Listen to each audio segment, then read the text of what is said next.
नमस्कार मित्रांनो, जय श्रीराम. मी राजेश्वर मित्रांनो स्वागत करत आहे माझ्या नवीन ब्लॉग मध्ये. तर मित्रांनो, आता माझं आवरून झालंय ज्येष्ठ आणि मला सकाळ सकाळी काम लागले की मला आता जाऊन मंडईमध्ये कोथिंबीरीची पेंडी आणि कढीपत्ता आणायचा आहे मित्रांनो. कारण आज आमच्या घरी आहे मिठाच्या वांग्याचा बेत. त्याच्यामुळं मला आणायला लावली कोथिंबीर आणि कढीपत्ता. तर मी तुम्हाला दाखवतो मंडईमध्ये जाऊन की आमच्या गावातली मंडई कशी आहे. रोज मित्रांनो मंडई भरते आमच्या गावामध्ये. रोज ताजं असं माळवं विकायला येतात आणि मी तुम्हाला दाखवतो. चला. तर मित्रांनो, आता आपण चाललोय मंडईमध्ये. तर ही वेस आहे आपल्या गावची. मग ती एंट्री होती. ही आपल्या गावची ग्रामपंचायत आणि हा बघा हे आपली गावातला चौक आहे आपला. मित्रांनो माझा ही मंडई आहे. तर आपण आता इथं कोथिंबीर घेणार. कोथिंबीर कितीला हां? तर मित्रांनो, आता आपण कोथिंबीर घेतली आहे. ही मंडई आहे आपल्या गावची अशा पद्धतीने. तर तुमच्या गावात भरते का मंडई मला सांगा. तर मित्रांनो, मी आलो आत्ताच मंडईवरून घरी. तर हे आणले कोथिंबीर आणि थम्सअप आहे मित्रांनो.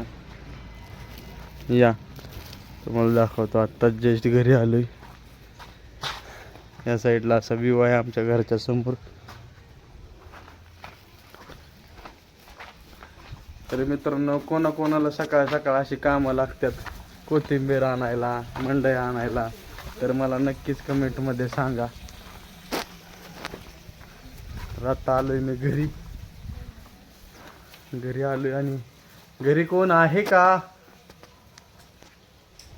तर मित्रांनो, हे आता आमचं घर इथं मनीम्याव झोपले आमचं.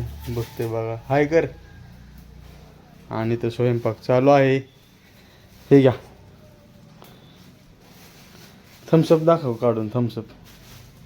तर मित्रांनो, कोण कोण सकाळी सकाळी थम्सअप पितं कमेंटमध्ये सांगा. आज आम्हाला सकाळी सकाळी थम्सअप पिऊ वाटले त्यामुळे थम्सअप आणले. तर आता मी मित्रांनो जाणार आहे दुकानात आणि तुम्हाला दाखवतो आपलं दुकान. तर चला. तर मित्रांनो, आलोय मी माझ्या दुकानात. तर तुम्ही बघा, हे असं आहे दुकान आपलं, श्रीराम डिजिटल सेवा केंद्र. हे मशीन, याचा टेबल, असं पूर्ण व्ह्यू. हे बघा, इथं पुण्यश्लोक छत्रपती श्री शिवाजी महाराज आणि धर्मवीर छत्रपती श्री संभाजी महाराज हे मित्रांनो आपलं प्रेरणास्थान आहे. त्याच्यामुळं त्यांचा फोटो लावावाच लागेल, त्याशिवाय पर्याय नाही. त्यांच्यामुळं तर आपण आहोत.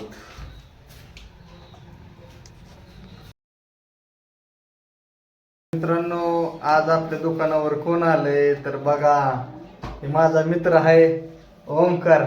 गोतंडीला राहतो, इंदापूर रोडला गोतंडी आहे. किती जणांना माहिती आहे कमेंट मध्ये सांगा नक्की. तर आज ओमकारचं काम आहे आपल्याकडे, त्यामुळे ओमकार आपल्या दुकानावर आलाय. तर ओमकार, कसं वाटतंय आपल्या दुकानावर येऊन तुला? तर मित्रांनो, ओमकारला असं आलंय माझी ब्लॉगिंग बघून. त्याला अजून माहिती नाही मी ब्लॉगिंग चालू केलेली. तर मित्रांनो, मी त्याला सांगतो आता की ब्लॉगिंग चालू केली. त्याला आपलं चॅनल दाखवतो, सबस्क्राईब पण करायला लावतो आणि शेअर पण करायला लावतो, सगळ्यात महत्त्वाचं म्हणजे. तर भेटू एकदा कधीतरी आपण ओमकारच्या गावाला गेल्यावर. तिथं पण तुम्हाला ओमकारचं घर दाखवेल, त्याचं दुकान आहे आणि ते पण तुम्हाला दाखवतो.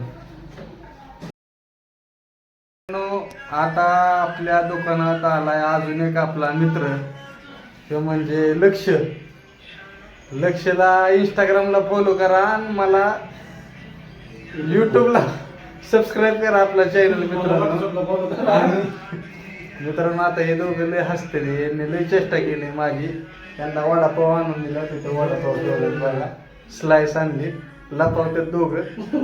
आणि आता जर आपला विषय झाला, आपल्याला बारामतीला जायचंय. तर तुम्हाला बारामतीला गेल्यावर तिथला व्हिडिओ दाखवतो. पैसे आमचं नाव तुझं. काय नाही मित्रांनो, मीच पैसे दिल्यात, सगळं मीच आणलंय. पण उगाच त्यांनी चेष्टा लावली माझी. हे दुकान बघा आपलं, दुकानात बसले दिन हेच खाते ते वडापाव.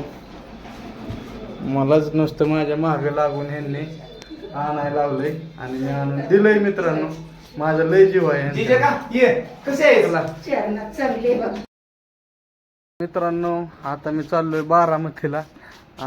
अचानक मला बारामतीला जावं लागतंय. तुम्ही बघितलं दुकानामध्ये मी सांगितलं की मला अचानक बारामतीला जायला लागतंय. तर आता मी बारामतीला चाललोय. त्याचं कारण मी तुम्हाला बारामतीला गेल्यावरच दाखवतो. तर जरा विषय झालाय म्हणजे काय, जरा अडचण आली. आपले कस्टमरच आहे आणि मित्र पण आहे, त्याच्यामुळे त्याच्यासाठी आपल्याला बारामतीला जावं लागते. तर मी तुम्हाला बारामतीला गेल्यावर तिथं दाखवतो. तर चला मित्रांनो, हा आहे बारामती इंदापूर हायवे. हा बघा, हा संत तुकाराम महाराज पालखी महामार्ग पण आहे. आणि आपल्यासोबत आहे ध्रुव, हा ध्रुव आहे. तर मित्रांनो, मी आलो होतो बारामतीला. तर बारामतीला यायचं कारण होतं की ते आपला मित्र आहे, त्याचा जातीचा दाखला आपल्या प्रांत ऑफिसला अडकला होता. तर त्याचा आता ॲडमिशनची लास्ट डेट होती, त्याच्यामुळं आपण बारामतीला आलो होतो. त्याचा दाखला आता घेतला आहे आपण. आणि तुम्ही हे बघा, प्रशासकीय भवन बारामतीचं, असं भव्य असं बारामतीचं प्रशासकीय भवन आहे. तहसील कार्यालय पण इथंच आहे. असं या ठिकाणी इकडे गाडी लागल्यात, इथं गार्डन आहे. अशी भव्य अशी बिल्डिंग. अजितदादांनी मित्रांनो लय काय केलंय बारामतीला. लय नाही लयच केलं या. भरपूर करून ठेवलंय. बारामतीत कोणत्याही ठिकाणी जावं, त्या ठिकाणी समोर बघा उपोषण चालू आहे. गोवंश वाचवण्यासाठी गायी, गोमाता ही राष्ट्रीय पशु म्हणून घोषित करावी, त्यासाठी उपोषण चालू आहे मित्रांनो. तर मित्रांनो, जर तुम्हाला हे प्रशासकीय भवन आतून कसं आहे ते बघायचं असेल तर मला कमेंटमध्ये सांगा. आणि मला सबस्क्राईब करायला मित्रांनो माझ्या चॅनलला विसरू नका. तर भेटू पुढच्या ब्लॉगमध्ये.